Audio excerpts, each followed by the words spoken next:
Hello and welcome. Today we've got Steve Briggs. We are going to speak about the Ascension and personal development. Now, just before we begin, I would like for everyone to subscribe to my Telegram channel and to nicholasveniamin.com. Now, if you're watching this for the first time on YouTube, I will leave the link below in the description for the full interview. Steve, welcome, and thank you so much for giving me the time to have a chat with you. Well, thank you, Nicholas. I appreciate you talking with me. No, absolutely. Definitely. So where do we begin with the Ascension? What is it how is it, that you want to, which way do you want to present this? Yeah. Well, some years ago, a couple of decades ago, I spent 7 years in India, and I was teaching meditation to corporate people. And they're all down in the cities, but every chance I got, I'd run up to the Himalayas to see what that had to offer spiritually. And along the way, I met a yogi. Very often people refer to this particular yogi as an ageless soul, ageless in this body. And I got into a conversation with him up pretty high up in the Himalayas. And I started saying, I'm aging. I was like 45 at the time. He says, no, you're just a child. I said, oh, am I? And he said, yeah, most of the people I hang out with are well over 1,000 years old. And I thought, okay, that got my attention because that's not typical, of course. And I didn't doubt it because I'd read many scriptures about what yogis can do to prolong their life. But I had also studied a little bit about the ascension process and started to think, is there a connection here? In India, the great enlightened sages, the yogis, are often referred to as perfected siddhas. Mm-hmm.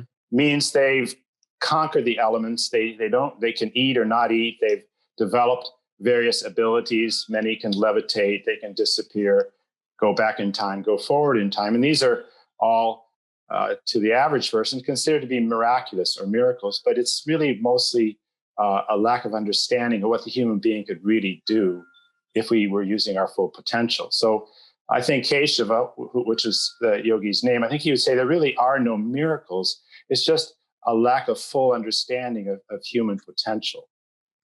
So he went on and said, the time is on the horizon, is coming, when ascension for the human being will be more common than people being buried in the ground. And I thought, well, that means a lot of people are going to be ascending if that were to be true. And obviously, that seems a long way off. But from what we understand, what we've studied and talked about in planetary shift, planetary ascension, it would make sense because we've got to go through a radical paradigm shift in the world to move into a reality that would be something like that. Now, in the Vedic scriptures, those are the ancient Indian scriptures, they go a lot further back than Western civilization gives record of. They talk about different ages or yugas. Kali Yuga is what we're supposed to be in now. Kali Yuga is considered the dark age, the age of great ignorance, the great age of discord, when human beings don't live particularly long. If you go back and look at the scriptures discussion of Sat Yuga, which is Sat is translated as truth, wisdom, purity, and that's hundreds of thousands of years ago, Nicholas. That era was hallmarked by great longevity. It was said to be common that people lived literally thousands of years in Sat Yuga because they didn't make the common everyday mistakes, discord that gets inside of us. And that discord is what ages us. If we didn't violate Mother Nature, we literally wouldn't age. Now, we're bombarded in all directions from things that are violating our bodies, from EMF to, all the things that we're aware of happening in the world today. And so we're sort of dodging bullets left and right, and it takes its toll, maybe from the diet, maybe from the stress, and we age. And in the peak of Kali Yuga, which apparently is still not here, those scriptures say that the average person will live less than 30 years with great malformities in the body and problems with the mind.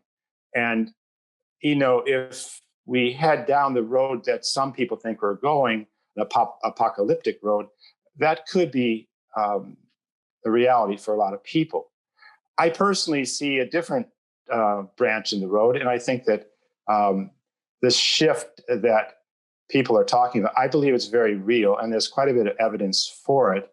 And so I'm in Keshav's boat, that I think that we're heading in a good direction, but we've sort of got a sorting out process going on. And I don't know that everybody's going to be in the same boat. Yeah. So those are kind of a couple opening comments. But Ascension is, the thing that interests me most right now, because I feel like we're reaching a tipping point with humanity, and we've really got to go in one direction or the other. And I'm trying to do my little part to move us in the direction of planetary ascension. So when you say there's, evidence of the ascension, what type of evidence would you say? Yeah. Going back again to the East, for example, Tibetan Buddhism, and I've had wonderful times in the Tibetan community. Very impressed with their wisdom and their perspective on life, and their seems to me a group of very old souls. I mean, there's a mixture everywhere in the world, but they've chronicled literally tens of thousands of instances of what they refer to as achieving a rainbow body. Now, a rainbow body in the Tibetan tradition, it's very much like, if not the same thing as a perfected siddha in the yogic tradition. Now, for Westerners, I think we're probably more comfortable with the example of Jesus. Mm-hmm. That, Jesus did amazing things in his life, and one of them was soon after his baptism with John the Baptist, he took 40 days where he fasted in the wilderness. And according to the book of Matthew, I believe he didn't eat day or night. Now, that's the kind of thing that people have had to do over time in the past to attain some of these special things. My guru once told the story of 3 yogis who did huge austerities. Fasting is an austerity. I don't think any of us would particularly look forward to 40 days in the wilderness without food. But these 3 yogis did something like that. And the story goes, according to my guru, that they achieved a very high level of consciousness and a very high refinement of their nervous system, their bodies. And they've actually found their way into a heavenly host of divine beings, angelic beings, in a very rarefied level of, we could say, the universe, the creation. And when they got up there, some of the beings in charge up there started smelling. And they said, wait a second, we smell something human here. And the guys, I don't know if they felt sheepish or what, who could say, but someone pointed out that you 3 haven't quite got it yet. You haven't quite reached the level where you can, live in our level of life. And they were sent back for some more.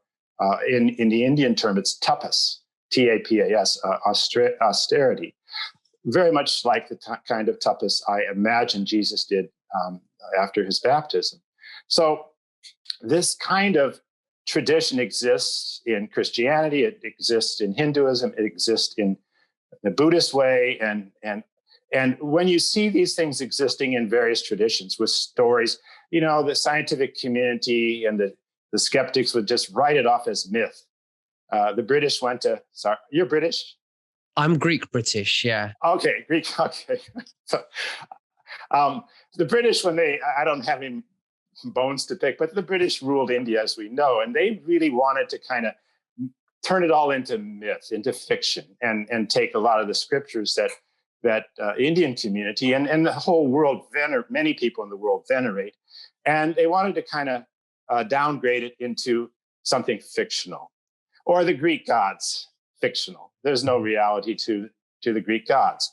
Well, I have a different perspective on that. And, I've been around the block a little bit spiritually, written a couple books and 50 years meditating and 4 decades teaching meditation in most of the continents around the world. And when you see repeating themes and repeating stories and repeating examples, you start to say, well, maybe this isn't just fiction. maybe it's fiction to the way we live now, but at some points in time, it wasn't. And I think we're returning to a stage where it's going to not be fiction anymore. What happened, as I understand it, from a Tibetan Lama told me this, that humanity got, quote, dumbed down to from 12 strands DNA down to a couple strands. And with that went a lot of our potential, because the DNA is literally the blueprint for who we are. It's the blueprint for the things that perfected yogis can do that maybe you and I cannot do yet. These supernormal powers. And we, I think it's even fascinating to see in the Marvel superhero series that they are basically, I'm not saying they're copying, but they're using a lot of those templates. The ability to become as small as an ant, to become as strong as Hercules, to be able to fly or be two places at once, or what you could say bifurcate. These are all known siddhis, Siddhi, in the Vedic tradition. There's a whole scriptures written by a yogi named Patanjali about how to develop these techniques to get there. And when we think about that, and if we give ourselves the freedom to think about it as a possibility, my guru always said, life is a field of all possibilities, and don't ever forget that.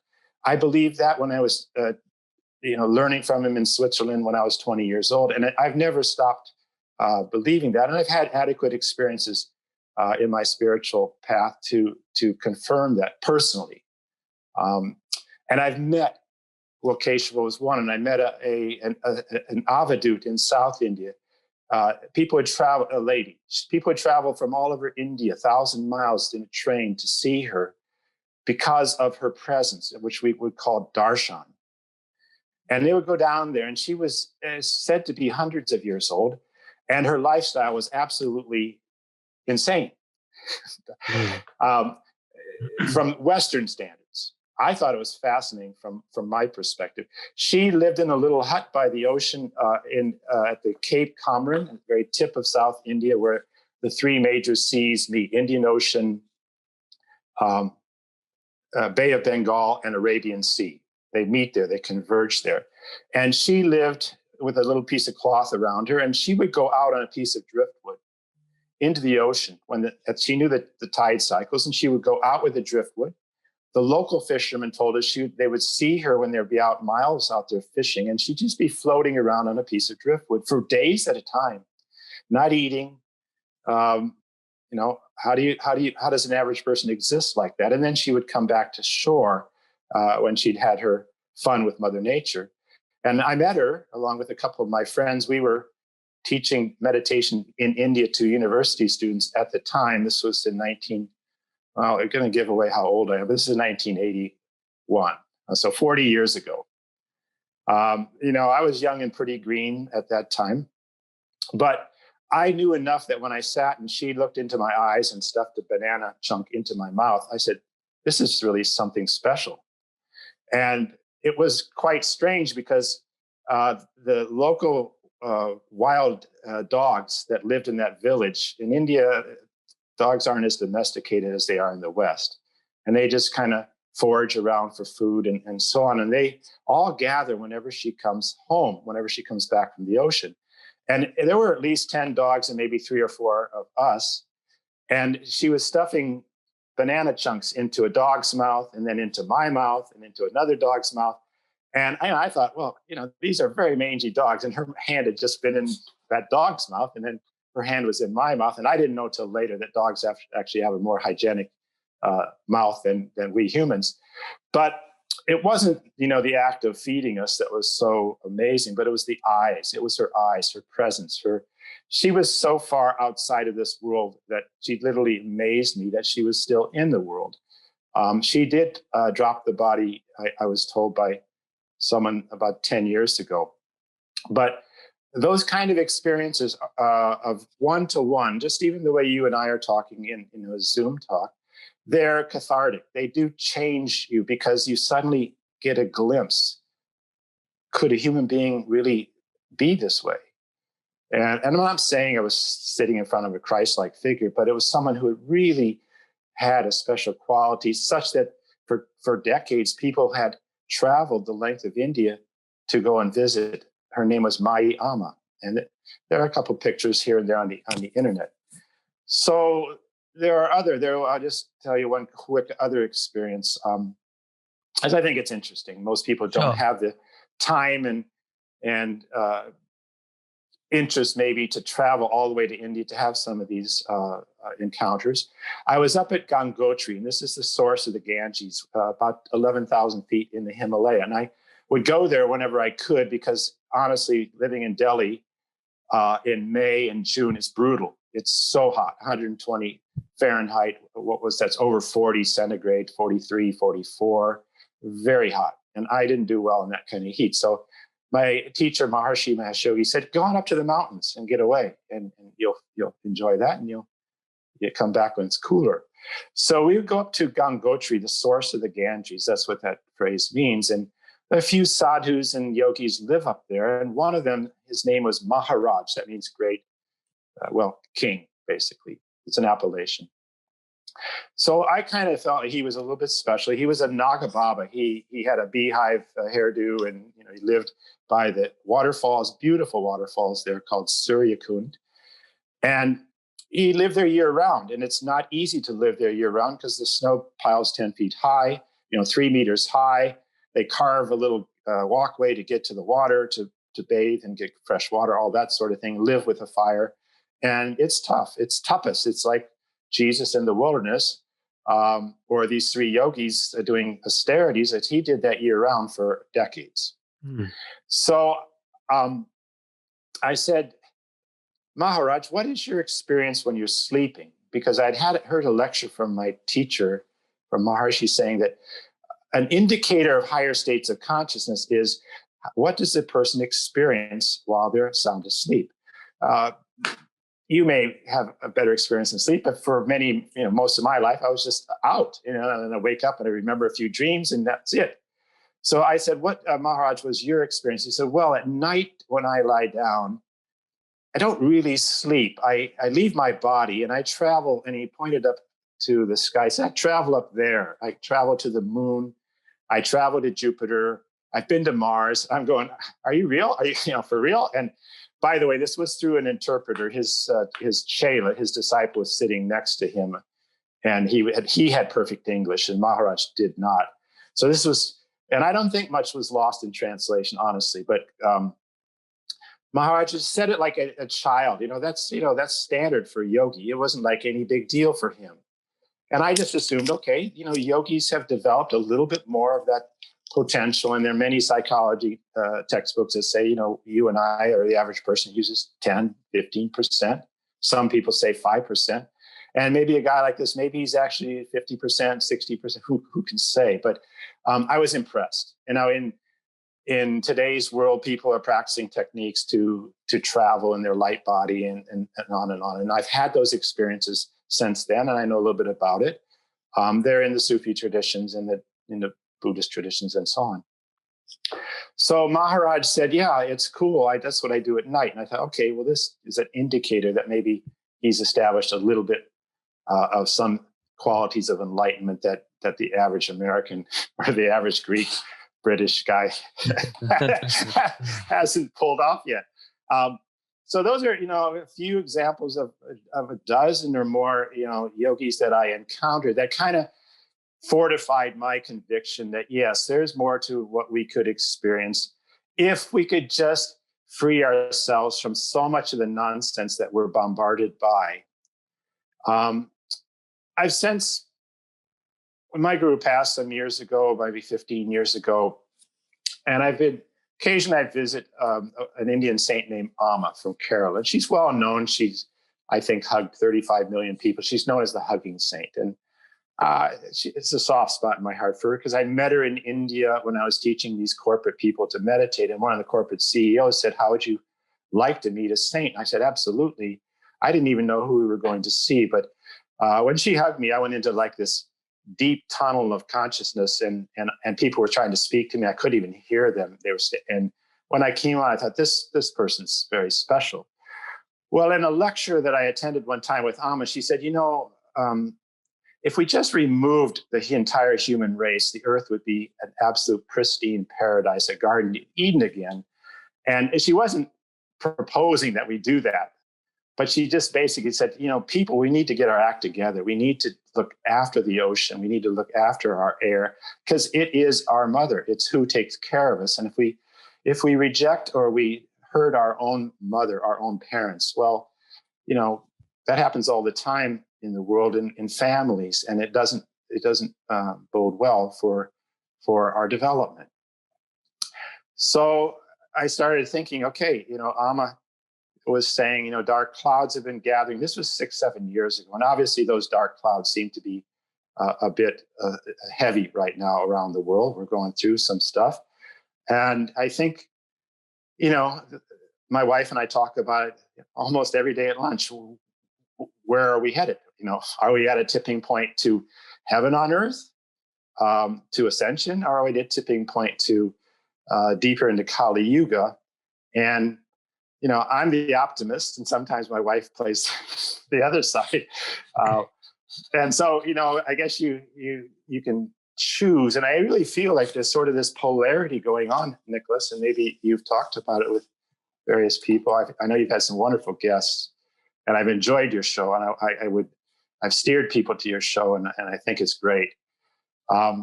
And as I said to you before the show started, I think with people like you, the world is in good hands. So, I hope so. I do. I've been around a while, and I've seen and met many, many people in many areas of life, and I've just loved the way you handle yourself in your interviews. So that's a compliment in the highest way. Yeah.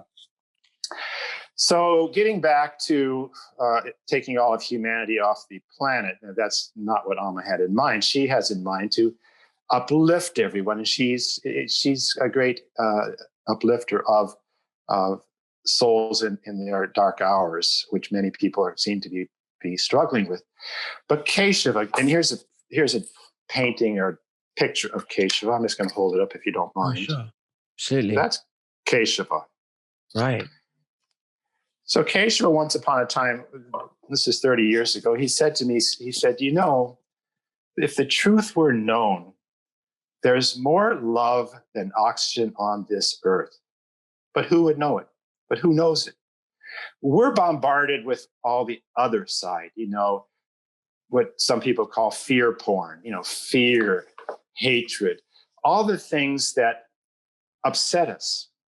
And I don't think it's accidental. I think it's twofold. I think it's a test to see, are we really resolute in our compassion and our friendliness and our kindness and our love for life, for our family and our friends and for our planet and humanity? Or are we susceptible to the popular media, which in my opinion is nothing but a steady stream of anxiety and fear? And if you don't do this, if you don't put your mask on, you're going to, infect your neighbor. And this same Keshava, this is 30 years ago, he said, if you really knew some of the simplicities of developing consciousness, he said, you could breathe your way to immortality if you knew how. When I remembered that when we started putting masks on our children, I thought, goodness, if you have a mask on, within a few minutes, you're breathing carbon dioxide. You're not even breathing oxygen, fresh air. Or in Southern California, you shouldn't go to the beach because what could be better for a human being's health than being in sunshine on the ocean, where elements meet, water, sun, which is fire, earth, which is the sand, the air. What could be better for a human being? And we're being tricked up in many ways. And I don't think it's accidental, because from what I understand from some of Keshava's comments is that, and from personal experience, that there are many octaves of life. If we think of a piano for a minute, and humanity is the middle octave on a piano, well, we could go up the scale or we could go down the scale. Up the scale, an octave or two, we could maybe think about the Bible and the angelic hosts and the archangels and the Elohim and those kinds of divine beings that we don't see, But it doesn't mean they're not there. It just means that our limited 10% potential can't perceive them. Or down the scale from humanity's middle octave, we might find less positive beings. In the Indian tradition, they call them rakshasas, asuras, demons, satanic types. So we're in the middle, and we have the free will to go in either direction. When we're playing the piano, I could play down at the way down there. I could go way up there. It's our choice.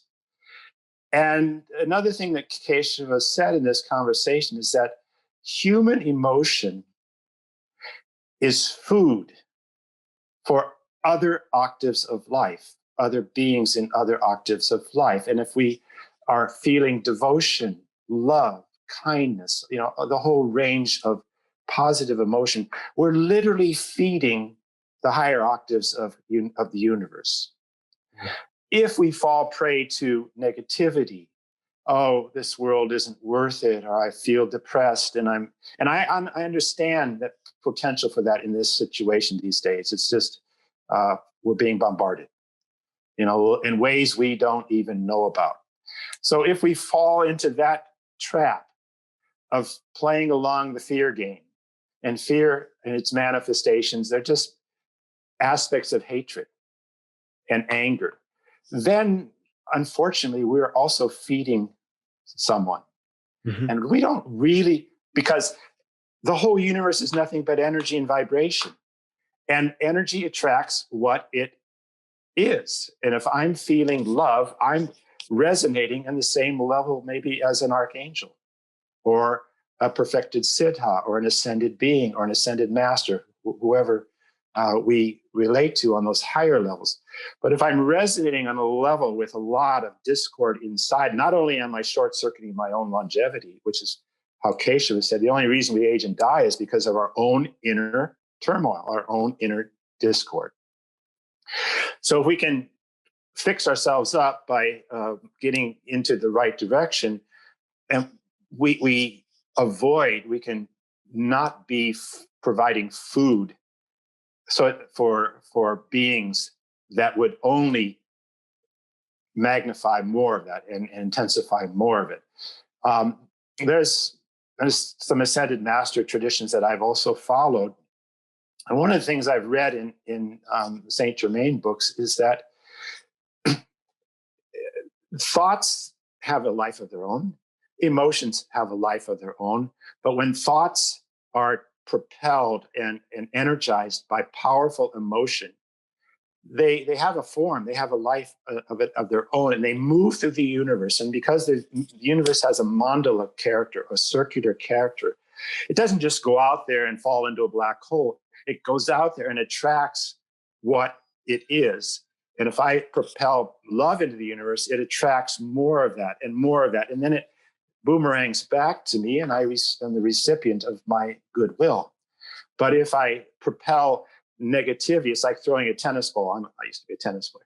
If I throw a tennis ball into the universe, and that tennis ball is soaked in scorn and anger and all those negativities, it's going to attract more, and it's going to come back more like a wrecking ball, and it's going to just hit us on the shoulders or hit us on the head, and we're going to get a pretty rough wake-up call as a result. And that wake-up call could be a terminal illness, any number of the quote karmic things that happen to people. And if we will take responsibility for who we are and not say, I'm a victim of this awful political agenda, I'm a victim of these big pharma agendas. We can't, that's not good enough. There are no victims in this world. Once we take responsibility, we need to take responsibility for who we are and our growth. Because if we turn it over to someone else, then we say, well, I'm just a victim of the news media. Turn the TV off. You have the right to turn the TV off and watch Nicholas or watch, who would you rather watch? And that's one thing that my teacher, Maharshi, said, listen, don't pay any attention to the news at all. This was 40 years ago. He said, it's just an agenda. It's somebody's propaganda. He said, don't watch it. Why subject yourself to negativity? That was 40 years ago, and things were quite a bit, I would say, more benign in their own. There were some agendas, of course. There always have been.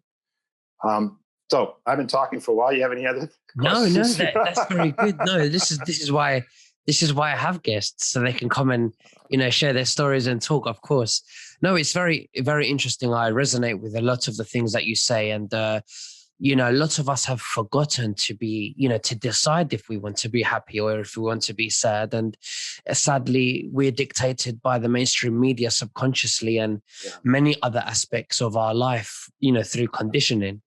But, you said something very interesting that, we're at the point where humans have been dumbed down the most in this era. And I agree. I definitely agree with what we're eating and what we're drinking and the music and, technology.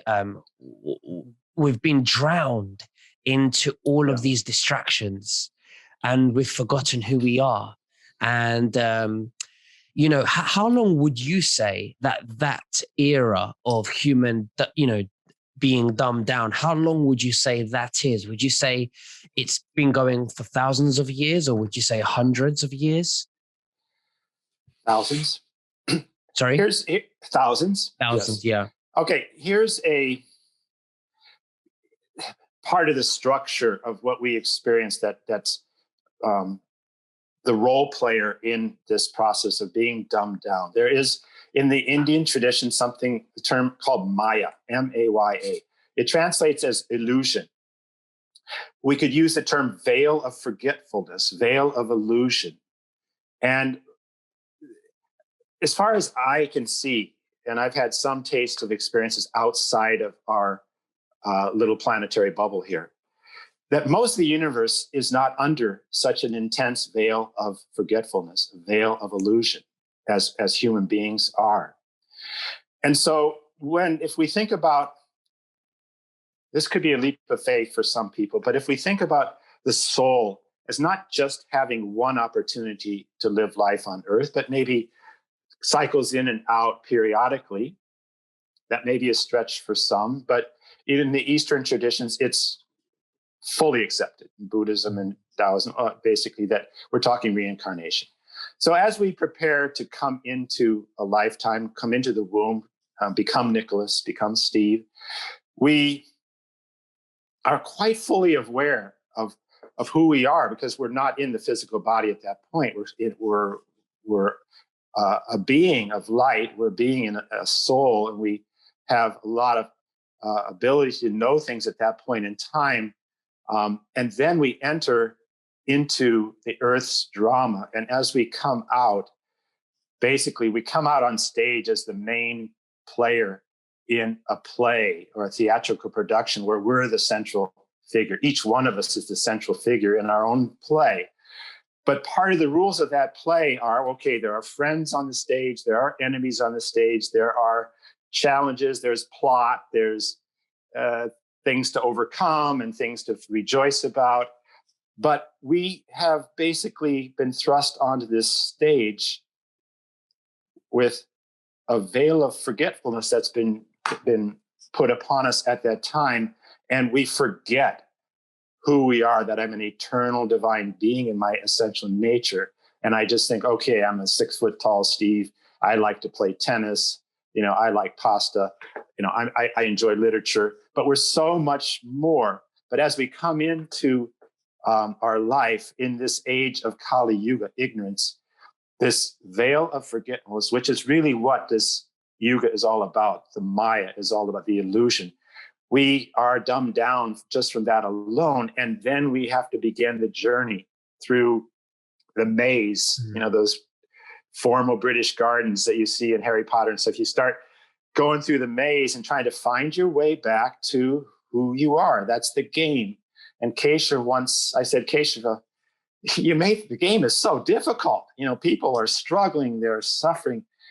And he made a very obscure comment. He said, well, if we made the game too easy, the game would be over too quickly. And I'm thinking, what? Come on, I'm a competitive athlete. I want to win the game. I want to, play the game. I want to know that there's a finish line if I'm running the 400 meters. But I got it later on. I think I got what he meant is that, we need to learn our lessons. And in the world of free will, not all of the universe, as I understand it, has the level of free will that we have on Earth. And so in the free will, the game may last longer because I can make a really seriously wrong choice. And that can kind of get me off in, a lost track for a while. And I might get off on the wrong road.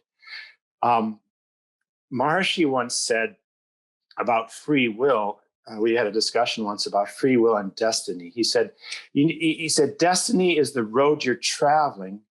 Free will is the shops you stop at along the way. So the big picture is that we're moving in an evolutionary cycle with a divine gentle push, so that destiny is relatively secure in the long term. But if we spend a lot of time at a McDonald's and all the shops along the way, it may take us a heck of a long time to get to California, So Marsh used to say, get on an airplane and get to where you're going, don't take a bus. But we all have the free will. I said, maybe I would rather hitchhike to Greece, maybe I'd rather enjoy all the scenery on the ground. Nobody's saying that's wrong. It's your choice. Someone else says, I really want to get to see the Acropolis tomorrow. I'm getting on, a jet. And so it's all up to the person, and whatever experiences you have are based on your free will and your desire and your interest and what you want. And ultimately, we're going to find our way through the maze. We're going to get past this veil of illusion. We're going to be able to rejoice in our consciousness the way it seems that beings outside of our little kind of, some people call our little prison planet. But also we have to realize that we're here because we do need some lessons to learn. We do need to learn some lessons, and we wouldn't be here otherwise. So we're not a victim of being here. It's our stage of soul evolution that we are here for. And great, let's take advantage of it. And let's find our way out of this confinement. But again, we have to use good discretion and judgment, particularly now, because there are things being offered us that could set us back. It's my personal opinion that when, 1 billion people take a jab, I'm using, that's fine. It's not having a great uplifting impact on human consciousness as a whole.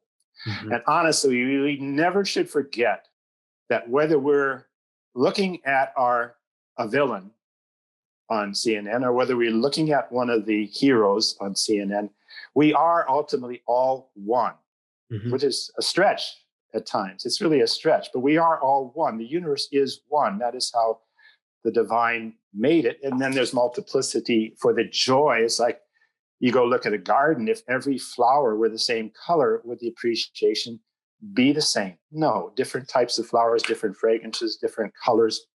So, but the garden's one. The human nervous system's one. We have, a spleen and a kidney and a lungs. And sometimes they forget that they're part of a bigger ecosystem. So our challenge is to, at one time, accept that this veil of illusion is we're in this game that has heroes and villains, but at the same time know that we are all one, and that the villains have a role and the heroes have a role. But we don't need to play in the sandbox with the villains once we realize that that's not bringing us joy or whatever. So it's our free will, and it's a beautiful thing. I would never want to be without it. Absolutely. And I think people are at risk of turning over their free will. They have the free will to say, yeah, I'll do exactly what my government tells me to do, or exactly what my doctor tells me to do, or what my wife wants me to do with, this modality or other. But I am sovereign, and I should use my own internal discretion and judgment. And I think that otherwise we're kind of a herd of sheep just heading for somewhere we may not realize and may not ultimately be happy going. And that's my concern for the fact that I feel a part of everyone's life. And I want everyone to move to planetary ascension. And I'm not sure that how it's going to play out. Keisha said one more thing back in the day. Sure. I said, well, what do you see in the future, Keisha? And he said, well, the future is not fixed. He said, if you think of an ocean, there are swirling currents. And even if one place the temperature is different, and it's one place it could be calm and another place it could be turbulent. He said, so the future is a little bit like the ocean currents. There is a trend, there's a kind of a plan, a destiny, but how it plays out from moment to moment is unknown. Mm. And I think we're kind of in that kind of current right now. We're in a turbulent current. Some people are sailing along as if nothing is happening in the world. They're just as happy and blissful and joyful about their life as they ever were. And other people are just facing, life-altering challenges and saying, the story. You're I'm sure up to speed with it all. So yeah, absolutely. Yeah. So that is a concern. And then Keisha wasn't willing to say from his perspective, okay, it's going to be this, because I think he felt like we're going to come out the other end in very good shape. Whether we come out with the same number of people on the planet, maybe the Earth needs a break. I don't, from the pollution. I can't say. But anyway, those are some observations. Well, yeah, definitely. It's a mystery, isn't it? How it's going to play out, and like you said, we all feel it because we're all connected. Yeah.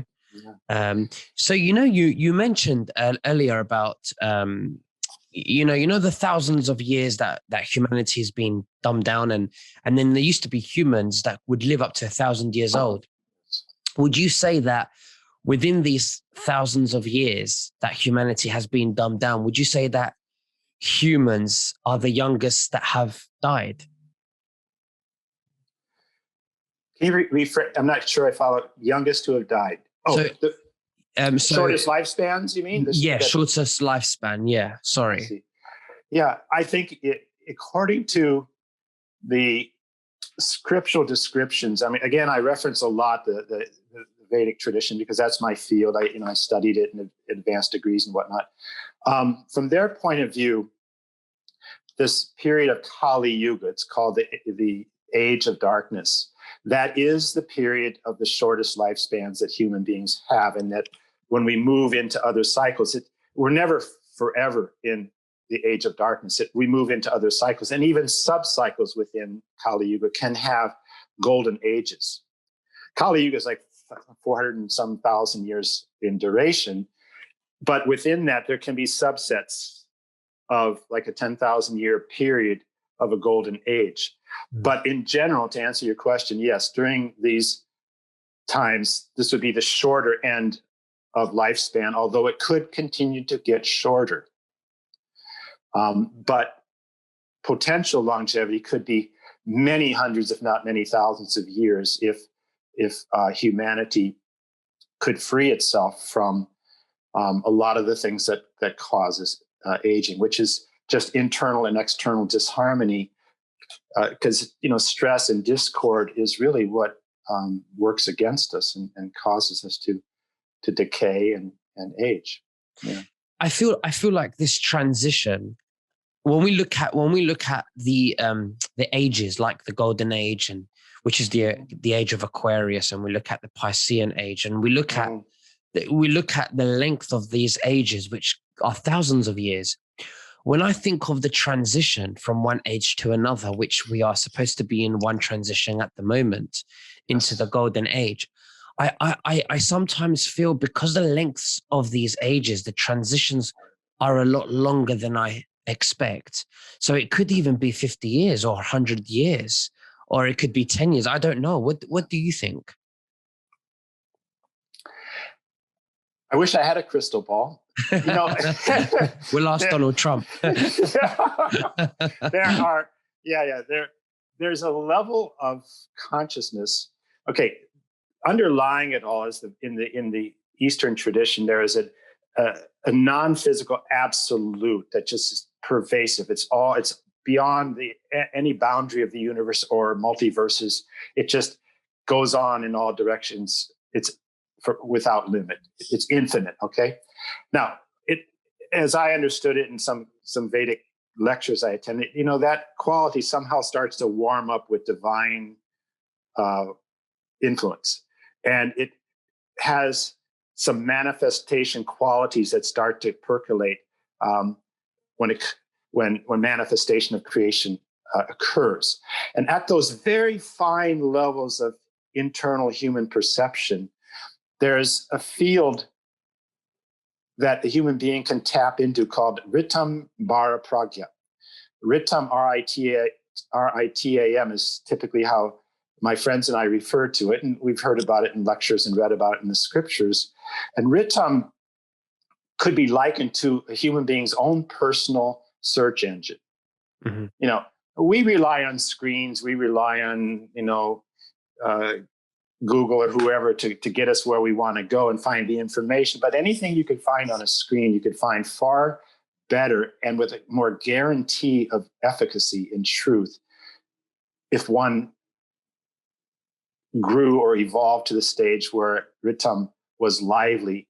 The screen of consciousness could literally project or observe anything at any point in the world, in the past, potentially in the future, potentialities of the future. We couldn't necessarily an event in the future. So there are people who have that Ritam quality very much established in their life. And I remember hearing my teacher say the phase transition, as he called it. He said the phase transition will occur when the orange man comes. Put that out, and I thought, holy something. Now, I know most people don't have that much orange tint to them. But anyway, I thought that was an interesting comment. And that comment was made in the 1970s. So these, again, are probabilities. And, people there, I have plenty of friends who loathe that whole comment because and we don't fight over it, but, we just don't talk about it too much because this divide that's going on, people's political persuasions have become, very splintered. And I don't think it's a good thing because if truly we are one, we need to, I try to put myself in the other side of the political spectrum at times. And I've been both sides. I voted in the American elections on one side for, I don't know how many elections in a row. And I don't think it's really Republican, Democrat at all. I think that's part of the drama that's been put in front of us to make us not want to get along with other people. I really believe that, and it's a drama that involves sex and race and political persuasion and religious background. Anything that's fundamental. Let's get into vegetarian versus not veg. Let's get into an argument about this, and we're kind of programmed or desensitized into being that way. And that's not who we are and who we want to be, really. And I've been surprised at a few of my own reactions from time to time when somebody's stepped back from me because I wasn't wearing my mask in the parking lot of the Whole Foods store. And I started to step forward to sort of say, hey, this is just stupid. And they took it very, very much offended by my gesture. This is way back in March and of last year, 2020. This thing has been going on forever. And then I realized, hey, for that person, this is a real thing. And I was making light of the whole thing. And, in March of 2020 and said, let's not go there. But I have to, step back and respect what's real for my friend there. And I rethought it and thought I had made a little bit of mistake. And, you navigate through these things and you learn a lot. And I've learned a lot. And I think we've all learned a lot in this, difficult situation. So maybe those lessons are going to make us stronger and make us better. So get back to your question. I'm not evading. I just really don't know. I feel like we're going to turn a corner. For a while, I was really thinking 2022 we turn a corner. Now maybe that's going to drag out. This is just my own intuition. It's not based on clear Ritam or something, but I think we're going to see the light at the end of the tunnel in the next couple of years. And I'm keeping my fingers crossed for that, for all of our sake. And how it plays out, I think it is more than, in the political arena, but I do think that in Kali Yuga, according to the scriptures, they say religion, education, and government will all be inverted. It's like turned on their head. They will be turned upside down. Yes, and turned and controlled by those who really have no business. They don't have our best interest at heart. And I think if you look at some of the foundations in religious organizations, and if you look at some of the underpinnings of what we see in global politics and in the fields of medicine and education and the trends in education that I've read about in America, it's concerning. It's very disconcerting. So have to be alert. Discrimination. Go back to the Greeks philosophy and use that sense of you've got a brain for a reason, and don't just assume that everything you hear is the truth. Absolutely. I get called, conspiracy, and I present a lot of times to people very, senior people, senior immunologists saying this or that, and they just blow it off because they'd rather listen to a talking head on CNN and who knows nothing about medicine than a European immunologist who's got 50 years in the industry. And so, absolutely, they throw these words around, conspiracy, when there's so many facts to look at when it comes to numbers, when it comes to academic opinions, and we put them together and they just throw it away with a conspiracy. But I always say they never leave a margin for them to find out if anything was really going on, because anything you'd present to them that was against their belief, it would just be thrown away as conspiracy, if I made sense there. I get it. Yeah. So if we come back to what's, kind of to tie things up, the human nervous system is brilliant. It's a miracle. I mean, I just earlier said there are no miracles, but things from our perspective do miraculous things. And the fact that a human nervous system can keep itself functioning for 80 years in this world is borderline miraculous to me. And if we go a little deeper than just the physical side of it and realize that the human spine and the subtle energy and the subtle qualities of the human spine are phenomenal, because they, it's like both a transmitter and a receiver for communication throughout the universe. And, we just think, okay, I do a couple yoga postures and keep myself flexible, but the whole human mechanism is just brilliant. It's a template that's based on divinity. And as Keshava once said, it seems to have worked very well throughout the universe. And I said, what has? He said, 2 legs, 2 arms, 7 chakras. I said, really? So it's common? He said, oh yeah, it's quite the way things are. Not always. He said, you'll come into some exceptions. So, that's his daily perception, or when he wants to put his attention. I always assumed that Ritam was just kind of as clear in his experience as you and me looking, at the screen right now. So it seems to be quite a brilliant template. And if we use it right, and if we can tap into its potential, then we'll be totally above and beyond the chaos and we'll be contributing to resolution to this chaos. Absolutely. It's all about energy. It's all about energy. Absolutely. About our thoughts, the feelings, the energy. Yeah. And you say this to someone and they think, this is, they think you might be shallow, but we're controlled by it from the television and food and stuff like that. And it's a distraction, and we have to rise above it and control those emotions, because we are so much more. a lot of times you think, oh, this is my original thought. And you don't even realize that 2 weeks ago, somebody put it in your head on the news or something. And then suddenly you've adopted it. You've made it your own. And it happens all the time. Absolutely.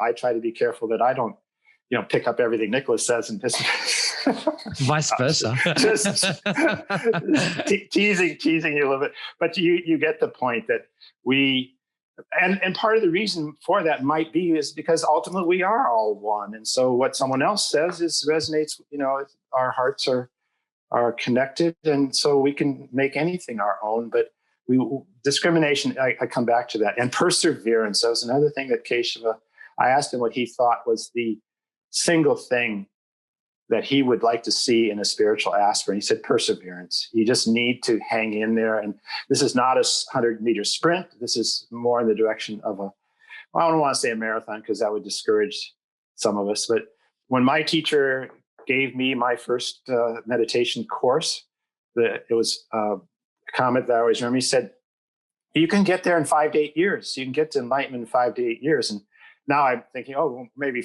50 to 80 years or 5 to 8 lifetimes. But honestly, he didn't want to say, hey, it's going to take you many lifetimes to get where you want to go, because I'd be discouraged. So honestly, there are people who can achieve a high state of enlightenment.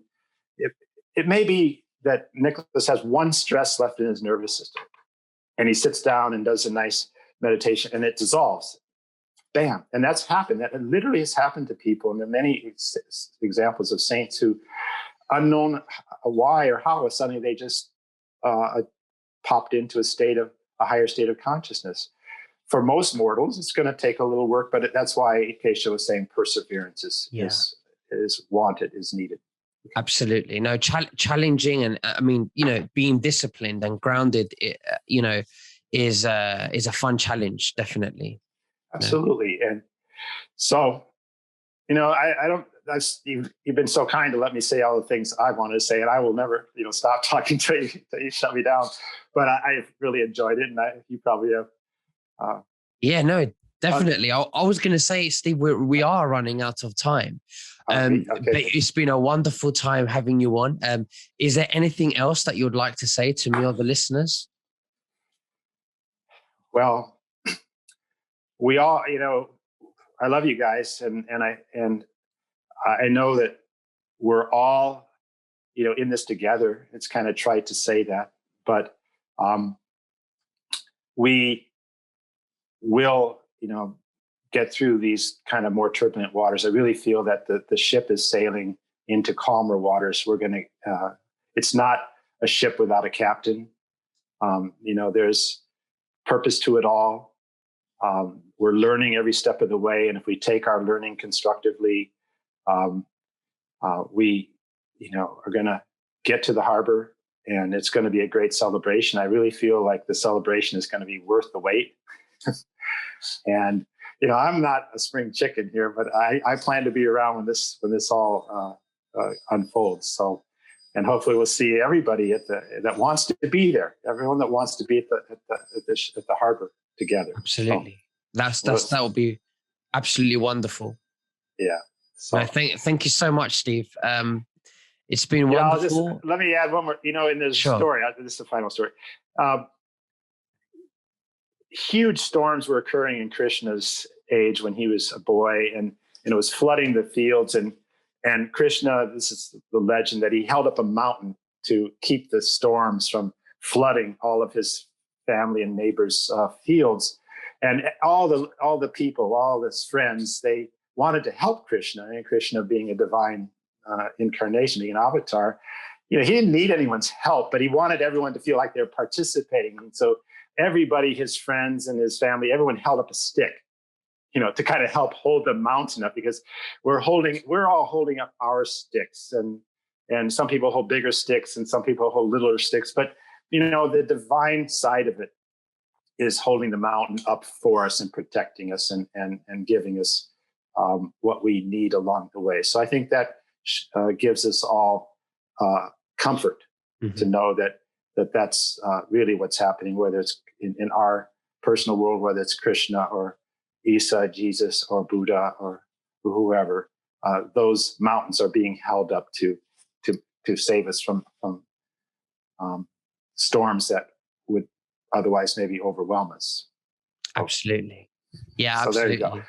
Well, listen, Steve, thank you Yeah. so much for sharing that. And Yeah. we'll speak very soon, and God bless. Yeah, you too, Nicholas. I always enjoy watching your show too. Thank you. Take care. Thank you so much. Yeah. I enjoyed it too. Bye-bye. Yeah. Bye now.